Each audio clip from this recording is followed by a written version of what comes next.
Әуел баста сөз болған деп көктен түскен қасиетті төрт кітаптың бірі Інжілде. Мен бұны неге айтып отырмын? Осы бала кезімде жаңағы Сайрам-Өгем тауларының үстінде тоған бұрған деген естіп өттік. Сол жақта Сайрам суындай үлкен су ары қарап кетіп жатқан. Ол жерде бер жағы қолдан бекітілген. Мен өзім үлкен ағам сол жақта қой баққан тауда колхоздың қойын. Сол айтатын, ары бері жылжытып жаңағы тастарды көректіп жылжытамай қойды деп. Бірақ қолмен бекітілген, адам қолмен шегенделген дейді. Соны кейін есейгенде Бекасыл әулиенің шәкірті Қазанғап Байболының Төле бидің тарихы деген кітабынан да көрдім, сол тоған бұрған деген гидронимді. Бірнеше мәрте айтылады сол кітапта да. Соны 2010 жылдар осы Фейсбукті үйрендік қой, әлеуметтік желіні. Содан кейін осы 2014 жыл деймін да. Сол мәселені Фейсбукте көтергем, бірақ елең қылмады. Кейінірек 2015-те шыққан кітабыма кіргіздім оны. Ауыл тарихы кітабым тұр. Осыған кіргіздім, 2015-те шыққан. Біреу назар аударып қалар деп. Одан кейін 2018 жылы шыққан Қара шаңырақ, қара сора, құтты мекен, сайрам су деген кітабыма да кіргіздім. Бірақ ешкім елең ете қоймауы еді. Бірақ анда-санда әлеуметтік желіде айтып қоямыз. Өткен жылы Шымкент қаласындағы Дендропаркте су тапшылығы өте қатты сезілді. Көптеген ағаштар қурап, сол кезде дабыл қақты, сол кезде журналистер келді, сол кезде қалалық жайлы ортаны дамыту басқармасы басшылары келді. Сол жерде көтердім, мына ақыр су жеткіземайсыздар. 4 скважина қазып жатырмыз деді, былтыр ала жаздай қазды, 4-еуін де қоса алмай қойды деп. Әйтеуір біреуінен су ағып тұрды, қалған үшеуі әйтеуір күзге шейін қосылмай қойды. Содан бастап былтыр маусым айында сол қайтадан тоған бұрғанды іздей бастадық. Осы мына жанымызда отқан қазір мынау Тұрлыбек Қозыбақов екеуміз мынау Керегетас ауылына бардық, Төле би ауданындағы. Сол жерде Асқар деген жігітке хабарласып, мектептен мұғалім болып істедім. Сөйтіп Асқар бізге сол тоған бұрғаның бас жағында тура қазір мал жайып жатқан жігіттермен таныстырды. Олар су көп деді олар. Аттары кімдер еді? Есіңде ма? Тауға барған жігіттер ма? Тауда мал бағатын. Тау ауылының жігіттері, жаңа Асқардың сыныптастары. Қазір аты есіме түспей тұр. Атын есіме түспей ма? 2-3 мәрте бардық сол Керегетасқа. Сөйтіп жігіттерден видео түсіртіп алдырдық. Кейін мен соны осы қалалық қоғамдық кеңесте көтердім. Ақыры анау қолдан қуратып жатырмыз, сонша анау Асанбай Асқаров ектірген Дендропаркті. Осыны қолға алайық дедім. Бірақ ешкім мән бере қоймады. Кейін осы қалаға Сыздықбек Ғабит әкім болып келген кезде қоғамдық кеңеспен танысуға келді. Мен сол кезде көтердім. Ояғы қаланы қала болғалы енді мен 80 жылдардың басынан бастап тұрам. Талай адам басқарды. Соның ішінде бір 3-4 ақ елдің есінде қалды. Қалғандардың бәрі ел ұмытып кетті. Оның біріншісі Асанбай Асқаров Дендропаркті салдырды, анау хайуанаттар паркін салдырды, балалар темір жолын салдырды. Одан кейін кесе ғана 2006 жылы әкім болған, жоқ, ең алғы қаланың тұңғыш әкімі Амалбек Тышанов ағамыз, ол анау недегі Гүлжан дүкенінің алдында көшені кеңейтті. Көше сөйерде кеңес заманында кептелісіп отыратын. Сол ағаштарды алдырып тастады да, көшені кеңейтті. Одан кейінгі бір есте қалған әкім Өмірзақ Шөкеев мына 2006 жылы ығы жығы болып жатқанда көлдегі базарларды бульдозермен сүртті, 5-6 айдың ішінде тегістеп қаланың сыртына сүріп тастады. Қазір ол жерде неке сарайы тұр, Шәмші аллеясы тұр, керемет болып тұр.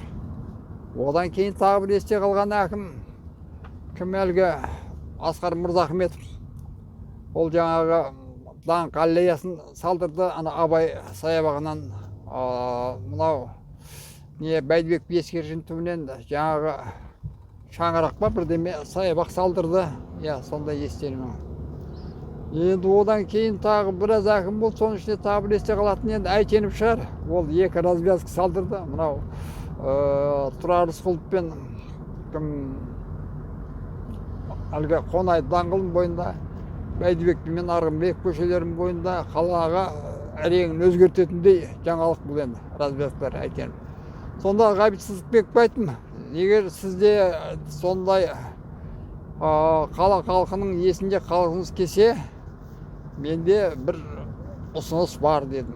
Сол Тоған бұрғаның суын берға Сайрам суға бұрып, Қасқасу өзені арқылы қалаға жеткізсеңіз, жаңа аталған азаматтар секілді, сіз де қала тарихында қаласыз деп. Оның үстіне сіз үкімет құрамында жұмыс істегенсіз, себебі мүмкіндігіңіз молырақ, себебі ол жаңағы мен айтқан өзендер трансшекаралық өзендер аумағына кіреді.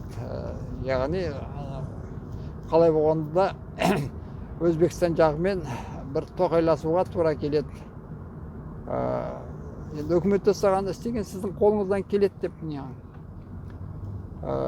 Содан былтыр жазда Ержан Исақұлов генерал ағамызға айттым, көке, осындай Бекасыл әулиенің шәкірті Қазанғаптың кітабында бар, сол Тоған бұрған, мен соны көтеріп жүрмін. Осы мен тамыз айында айттым, шілде айында айттым, тамыз айында кеттік деді, барып қайтамыз атпен деді. Тура сол барамыз деген кезде мен тұмауратып қалдым да барамай қалдым. Ержан ағамыз қасына су маманы Орманов Анарбек досын ертіп алып, барып қайтты, көріп қайтты. Одан кейін бір күні кім хабарласты? Қалада белді кәсіпкер Әлімхан Әбжанов деген жігіт. Осындай деп, о да кіріссем қалай болады дегендей бір ниет білдірді. Мен оны Керегетасының жігіттерін әкеп таныстырдым. Бірақ кейін неге екен білмеймін. Әйтеуір айнып қалды әйтеуір. Одан кейін кім жазда мәжіліс депутаты Қазбек Иса келді қалаға. Сол Қазбек Исаға айттым депутат ретінде сол мәселені қолға алсаңыз деп. Ол да уәде беріп кетті. Мен қоғамдық кеңестің мүшесі болғандықтан Шымкент қаласында оны көтеруден жағымды алмай жүрдім. Құдай берген өзіміздің әлеуметтік желі бар, сол жерде қайталап жүрдім. Сонымен 25 ақпан күні Түркістан облысының әкімі Дархан Сатыбалдыға жағдайды айттым. Соны ойланып көрсеңіздер, Шымкент қаласы мен Түркістан облысы біріксеңіздер, Түркістан облысының Төле би ауданының, Сайрам ауданының біраз ауылдары суға қарық болады. Шымкент қаласы суға қарық болады деп.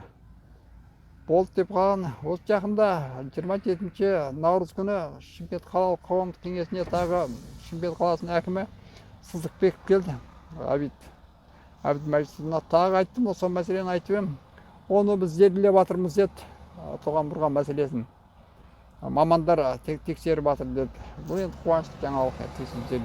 Яғни мамандар назар аудара бастады. Сонымен 4 сәуір күні 24 жыл Оңтүстік Қазақстан газетіне Ержан Исақұлов ағамыздың мақаласы шығыпты. Сол мақалада сол Тоған бұрған жай айтылыпты, барып көзімен көргенін, қолмен шегенделгенін, судың баршылық екенін айтыпты.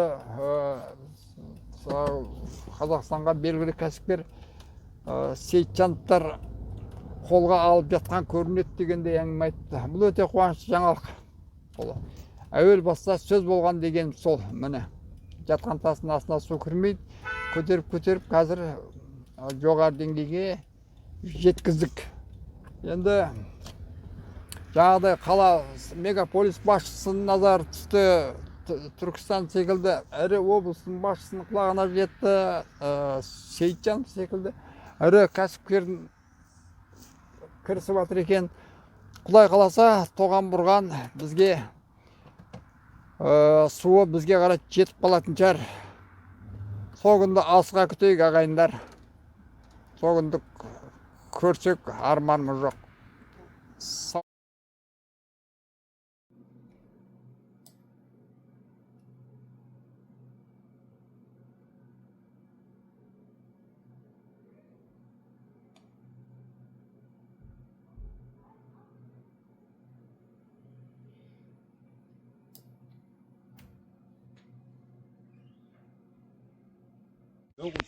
Айтып берin шамамен қанша метр биіктікте? Бұл мына қаяғынан түсіндірген дұрыс. Мына жерден бар ма, құсақ қар көріп тұр ма? Мынау аспанға тиіп тұрған мына тау бар ма? Бұл осының аты не? Құлыншақ.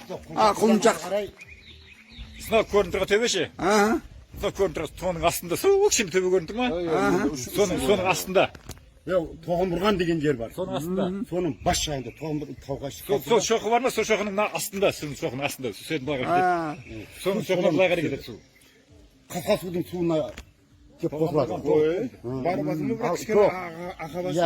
Бер жағына келген кішкене су ағып Кішкене жағына су қосылып жатыр. ар жағына көп су Бірақ астынан су Өзбекстанға кетіп жатыр. Сарыбұлаққа барғаннан кейін мына оңға қарай кететін бар ғой, и солға қарай кетеді. Сарыбұлаққа барғанда ше, сол оң жағындағы су бар ғой, соған қосыла ма? қосылады екен. Иә. Қонсайын төбесінен кеп құйылады. Қонсайын төбесінен Идек бар ғой, идек Сарыбұлаққа кеп. Сарыбұлаққа кеп Соны құйылады. айтып отырмын ғой, Сарыбұлаққа құйылады. Айдамай жүр. Өрге шейін құйылатын жерін көріп аламыз бар қазір? Қазір көріп аламыз ғой құйылатын жерін? Ат керек па? Атпен қазір 4-5 сағатта барасың. Жоқ, оған арнайы келес. Бұл кісілер атын табады, оның егесіне тиін. Судың мөлшері қандай? Бұл кісілерді жөп шығарып тұрады. Суда істеген емес, бірақ судың мөлшері көп. Жоқ, қасқасудың суы бар ма, сайрам судай ма? Қасқасы суындай. Бәсе сайрам судай мүмкін емес. Қасқасы суындай болады. Қасқа судай. Сіздер осы керек атасауын тұрыңдар ше? Ат жөніңізді айтып беріңізші. Мұсайып Нұрпейіс. Мұсайып Нұрпейіс. Жеке кәсіпкер. Ол тоған бұрғанды күнде көріп жүрген адамсыздар, Біз сояқтамыз. Енді ол суды бер қарай бұру үшін не істеу керек? Енді ол жерге техника барамайды. Ешқандай техника. Мүмкін емес ол жерге техника бару. Бәрі ручной. Полный ручной жұмыс. Қолдан, қазақша. Айтайын сізге қазір 1,5 километрде тазалау керек, құмға толып қалған. Құмға, Бұрынғы ол ата бабамыз 1,5 километрде толып қалғанда құмға толып қалған. Мияқтан құлап құмға толып қалса сөйтіп су кіріп кеткен. Енді оның ішінде тастағырын қайлап, күрдеп, бәрін апару керек. Аяғынан бастап көтеру керек. Аяғынан бастап көтеру керек. Мұхамеджан есі болсын ма? Несет. Қазір нақты местоположениесін нетіп алып. Істейтін болса, ешек апару керек, екі шешек апарады, ата барады, сөйтіп тазалап құмдай қап бару керек, қаппен басып құмды басып кете беру керек. Сол өзінің құмын қапқа салып басып кете беру керек, аузын байлап. Аузын байлап, басып, бес-алты қап дейді кәдімгі. Короче, оның жалпақтығы Шым бар ма екен? Шым тола береді, мына жерде, сайда. саз көп қой өзі. Бір шыммен құм болса, пресс болады. Дамба болады. 200 метрде шым бар да, сонда таса керек. Оны жаңағы Ой, ше. уақыт техника барамайды. Жаңа қандай бір тасты айттыңыз ғой, бір тасты. Атқа бір ағаш. Тоған бұрған сол жерде берған ниетімен ағам қойып аққан ғой. Сол тасты жылжамай қойды дейді да. Тас жылжытса су келеді дейді. Дұрыс па соған дейін. Енді нағанық енді ол жерде дәу тастар да бар. Қанша жыл, 40 жыл болып кетті де ол ше. Аяғынан бәрі қыстыгүні жаңбыр жауады, қар жауады, құлап ше. Артын бәрі толып қалған деп тұрмын ғой. Мысалы, бір жылда су келмеген. Артын үзіліп тұр да ішін. Иә, мемлекет қала бюджеттен ақша бөлсе бар ма да, ол не тұрады ол бар ма да? Қала. Чернобыль суда істейді ғой негізі осындай суда. Иә, миллион тұрғын бар қала үшін ол жерінде бар бюджеттің жаңағы. Бірақ қанша адам рахатын көреді. Иә, оны бұрын өзіміздің осы ауылдың балдары да біраз қолға аламыз деді. Енді ол болмады. nağmadı. Arakça. Iya, akşam. Iya. Iya, da. Yerde biraz sana neler alу gerek, yani instrument almamız gerek. Dürüst mü? Onu Bilgen. çok degende minimum 10 adam şun en kemi 10 adam On boldu. adamga 5 saat gerek. Endi onu tabansız Yok, olan kim yeşek Yo, aparam. Ordu menen. isteydim. Yo, ol. Егер қала бюджетінен ақша бөлінсе болса ауылдан 10 адам шығады ғой, иә? Шығады. Ой, İsteydi ne? бюджетте там. Gördüm. Көрші ауыл бар. Иә. Жетеді бюджетте. İstейтіндер қолы бос жігіттер көп. Міне, жігіттер, мен айқайлап жүргенім осы. Осылар организовать етеді. Мен ағам қой баққан кезде ол кезде 40 жыл бұрын тұғын. Ол мен құмбас, он түстемін ғой. Mına Iya, Ағам onda. Özümüzün avlu ötüp. iya. Мен болды, мен танысам, сен сол. мен ат жөнім Өмір Шыныбекұлы. Қазақстандағы школ директорлері Нәзірейлімін. Сен мен танымадың, мен нұрлан ағасымын. Тұрмыз қызы бар. Hemen Şamen'in kasası. Оңбаған Шамен деген бар ғой. Сәкен деген оңбаған. Сонда мен басып. А классы, Б классы оқып едім. В классы, 3 класс. Сәкен кірді ме? Енді Мал жаяды ол. 1,5 миллиметр деп айтатын саған. Дұрыс грубый алу керек жігіттер. Грубый алу керек. Ары берсін 100 Сәл, метр, 200 иә, метр болып. лучше сәл ұзын болсын, Былтырша ол тіргеміз бар. болғаннан гөрі. Шамамен 1,5. Шерімбаев абай бар да, суда істейттер біз жерде ше. Сонда ауыл суында ше, ауыл суында. Шерімбаев. Ага. Абай ше. Сол ет бар былтыр екеуміз суретке түсіргенбіз, сол сурет болу керек. Ләп бері Қайда жүгіріп тұрады ол? қасқасы тұрады. Қайда? ол өшіп кетті ғой, енді бар. Жоқ, қазір бар ма екен ол? Видеоға түсіретін орта. Бар есеп түсіріп, маған салдыңыз. Видеоға түсіретін. Барып, салып түсірсем, саған нұрпейс. Комсомольский тапсырма. Мен 2 күннен кейін ба шығамын. Ол білем ғой сен. Ол постоянно шығады. Ол маған жібересің, мен бұл кісілерге беремін, болды. Анау Видеоға судың... түсіреді. Видео, иә, видео түсіріп, Иә, видеоға түсіреді. Айтып отырасың ғой өзің. Бірақ төмен жағынан бастайды. Бізге бересіз. Болды. Барып, арада судың ағып атқанын да көрсетші. Иә, судың көлемі. Обширный ол да. Көлем тұғын. Айтып отыр, бірақ өзің... Ол бір жерден кетіп жатқан жоқ та, ол су төмен қарай. Әр жерден кетіп жатыр. Бұлақтар ғой мен. Бұл бірақ ояқта бұлақта қанша күн, атпен қанша барады? Қанша уақытта барады? Түнде барасың. Обед кешін жетіп олар. Жоқ, қашан азанда шықсаң, 4-5 сағат. 5 сағат. Bir saat демалдырасың, жарты сағат демалдырасың, күн жақтап демалдырасың. Жаңа жігіттерге қаржы жалақысын төлеп не қылса бәрін атында өздері табады. жүретін жер екен, ат, ұстап, Өзіміз басында жүреміз. Ол бос. Палатка тігеміз, Бар ғой. Жігіттер көрдіңдер ма? Әңгімем, реальный ма екен әңгімем? енді ана видеоны көрейік. Видеоны көргеннен кейін Қақсап жүргенім осы кейін қанша бәлен жылдан бері бар ма? Нөмірін берсейшін аға, нөмірін беріңіз. Нөмірі 8702. Түсіреміз да. Мен телефоным бар ғой. жаңа үйер. Қайырды ол? Тар екен. Айғыр шыққан. Айғыр шыққан бар, Қоспа қоспа бар, Арға ненің айтшоқын суы бар. айтшоқының суы бар. Берге. Сусынгеннен кейін ғой. Мысалға әр Сусынгеннен кейін. Жоғары, иә. Иә, ол жоғарыда мына жақта жоғарыда. Әр су бар ма? Мысалға азанда ерте өте Сайрам су сияқты 3 есе шығады ол су. сол азанда ғана Жерге аспан сіңіп кетіп өтеді. жатыр иә. Бір 3 метр жерден в общем жоқ болып кетеді ғой. Су жердің астына сіңіп кетіп бар. Мен ағам 78 жыл сол тауда болса сол айтып еді, Сайрам судан 2 есе көп су деп. 3 есе көп дейсіз ба? Әне. 3 есе 3-4 есе шығады. Әне. Әне. Қайда Бірақ мына түсіп су бүйтіп жатқан жерді көрдің ма? Андай дәу андай дәу соны таста кеш көрмейтін су. Соның арасында жоқ болып жатыр ма? келеді да осы Әне. Судың көкеті қайқы кетіп жатыр. ағырақ Қазақстанның келіп суы. жатады ғой. Әне. 3 метр жерде. Бірақ оны бері қарай су шығару мүмкін емес. Мына Шығатын жерде белгісіз. Төмен жағынан қарасаң жоғары жақта ағырақ келіп жатады. Ал шығатын жерде белгісіз. Су сіңген астынан шығады кетеді бұл жеріне. ары қарай Өзбекстан келіп жатыр ол. Ол сулар ма? жан жақтан Тау жақтан.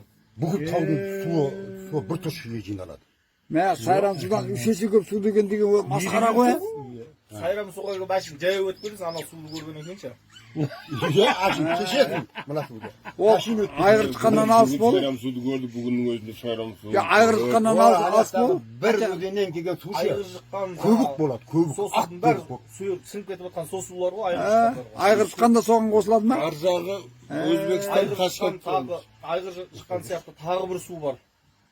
Екі су бар ғой. Сол бәрі қосылады да жаңағы сіңіп кетеді тарекенге бар. Мәса тареккен. Су сіңгеннің төмен жағы ма? Жоқ, жоғар жақ. Жоғар жағы. Жоғары жақ. Ал тоған бұрғаннан Барғанда көз. тоған бұрғаннан Оған арнайы бару керек. Ол, иә, ол мына Терсе тоған бұрғаннан неше километр шамасы? Былай таумен жүрген арасында 50 километр шығады. тоған бұрғаннан арға 50 километр ма? ішіне олай шықпайды. 50 ғой. Анау Бірақ бер жағымен айланып тұратын. 50 болса оның бері қарай бұру мүмкіндігі жоқ қой да. Ешқандай бір. Жоқ, ол Өзбекстанға кетіп отыр. Өзбекстанға. Өгемге түседі. Ол бұруға мүмкін. Ол мынаның өзі жетеді. Мына тоған бұрған. Мына жоғардағы тоқпа. Мына қырдың ар жағынан да кетіп батып су. Ояқ суға толған мына қардың астынан да мына жерден бұла қарай шашып су кетіп батыр. Одан мынау Арттың іштен. мынау артын іші. Мына жерден су толған кезде мына су бұдан да көбейеді ертең. Bir 10-15 günde buna болады mına arık. Mına жерден de кетеді. Mına жерде кетіп атар. Mına жерлерде міне. Ақ толып қалған. Мынаның бәрі мына небір дау тастар бар. Мынаның бәрі қазір құм бар, дау тастарға толып қалған. Міне анам жөндеп тұр мына суды ұрып атқан келеді.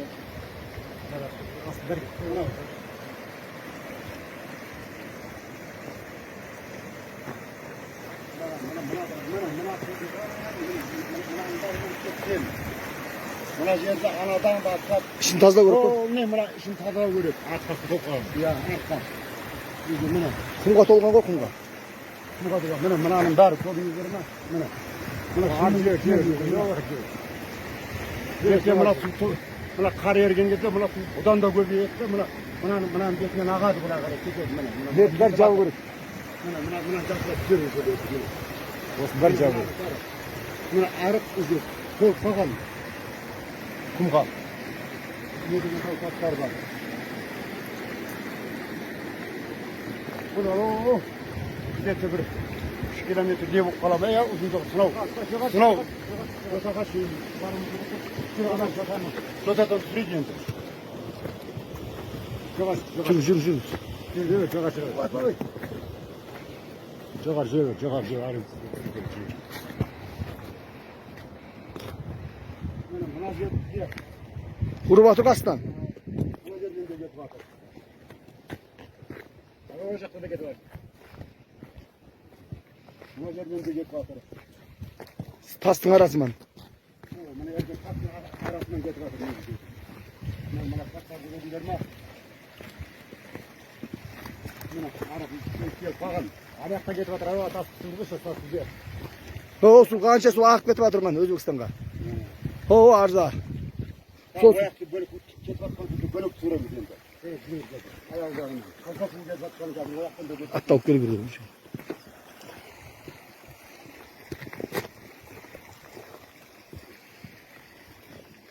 Мына жерден де кетіп жатыр енді аяқ. Су жердің астынан сіңіп жатыр ғой. Тастардың арасынан кетіп жатыр екен. Жау жерге дейін сүрдің ме? Кетті. Жүре беріңіз болды.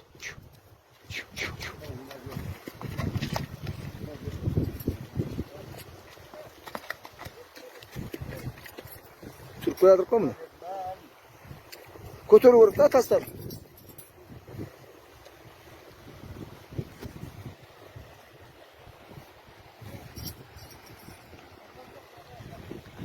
Su azaydım erkeğimizde. Bas köbe düşün erkeğimiz azaydı o su. Bunu. Sürün ben sürün. Mecel kebedim su azaydı. Karna sana yağmurdan.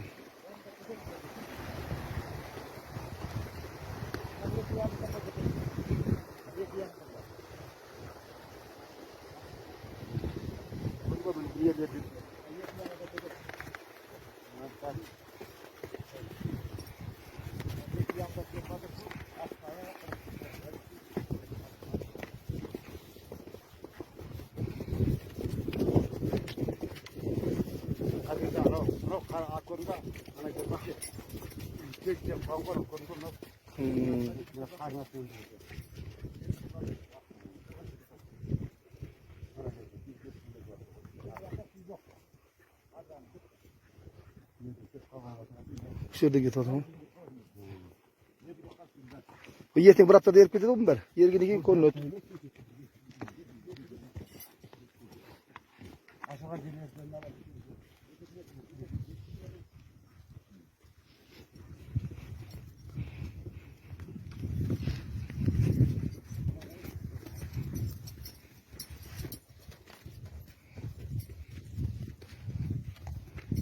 Болды.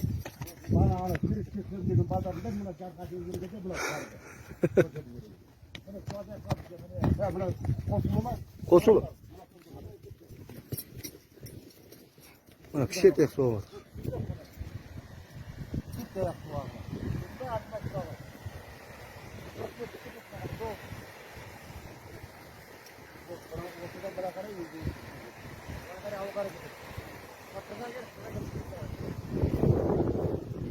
Мынаның айғыр жоқ қой.